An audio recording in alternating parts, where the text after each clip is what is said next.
And, Coach, we'll let you catch your breath for a second, but it was a tough one tonight. Nothing to hang your head over, though. If I'd have told you 4 weeks ago that you'd be in this position with the guys that you had, they fought the rest of the last 4 or 5 weeks of the season, and give them all the credit. Absolutely. I want to say our guys did a great job. Definitely not the result that we wanted, and bottom line was down the stretch. Montana Western just made a few more plays than we did.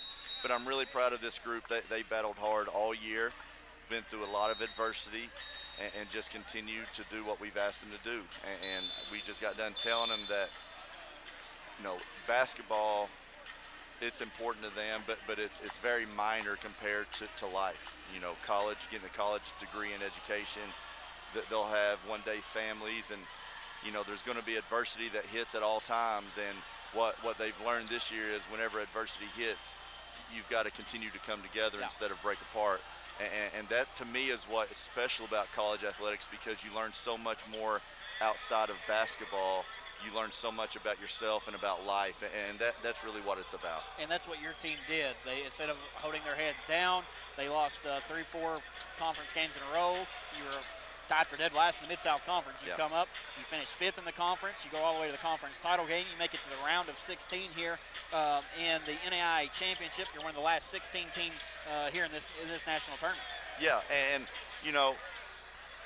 it's really hard to put into words, because they could have thrown the towel in so many times this year, and instead of doing that, they came to practice every day and came out and worked hard and got tougher, and we got better.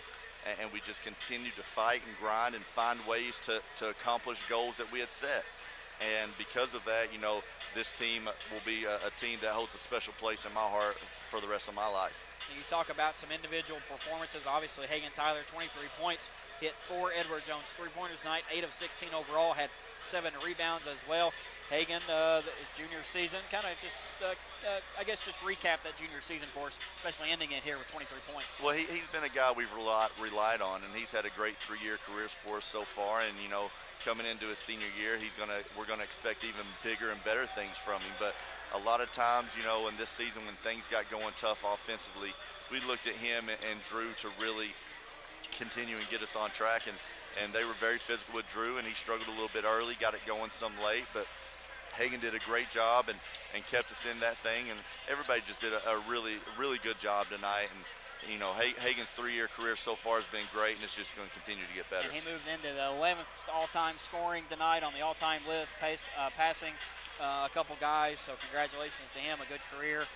But it's not over yet. You're going to have him again next year. And talk about some other individual performances. Andrew Smith, you didn't start out well. He only had 2 first-half points. He had 12 in the second half, ended with 14 points, 14 rebounds as well for the big guy. Well, the year just continued to get better and better for him as he got back into playing shape. I'm going to say he had to sit out last year, and his skill level was already high. So as he continued to get the rust off from missing last year, obviously he proved to be a very integral part of our team.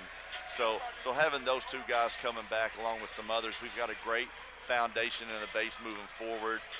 Now we've got to go out and look to replace some of these seniors that we're dearly going to miss. And talk about those seniors you're going to miss. You're going to replace Duke Robinson, Jalen Coates, Adam Stanford, Justin Ramos, who came in midway through the year, Taylor Howard, and Sean Johnson. You're going to replace quite a few guys, but getting into the recruiting trail now, really quickly, what's some things to look ahead for Tiger basketball? Well, just, we're looking obviously for great players and good individuals that are willing to be good students on and off the floor, and good character guys on and off the floor. And that's what we're going to work towards. We'll always have new guys, but you'll never really replace any of them. They all do something special for your team. They all have their own little niche of what we find they can do to help us, and all those seniors did it. Sometimes it didn't always show up on the stat sheet, but all those guys did it day in and day out, and we're really going to miss some of those guys, because with it being my 2nd year, they've helped lay the foundation for our program as me, the head coach, moving forward, and forever I'll be grateful for that. Well, Coach, we appreciate the time, and safe travels back to Campbellsville tomorrow. And it's been a great season. Nothing to hold your head down. I know Matt Payton, the full-time radio guy, he would tell you that as well, and we appreciate all you do for the CU Sports Network, Sports Information, and also the TV station and radio station. Thanks, as well. Jordan. I appreciate all y'all do. Thank you. That was head coach Brent Vernon. The Tigers fall tonight to Montana Western 75-72 in the NAIA round of 16.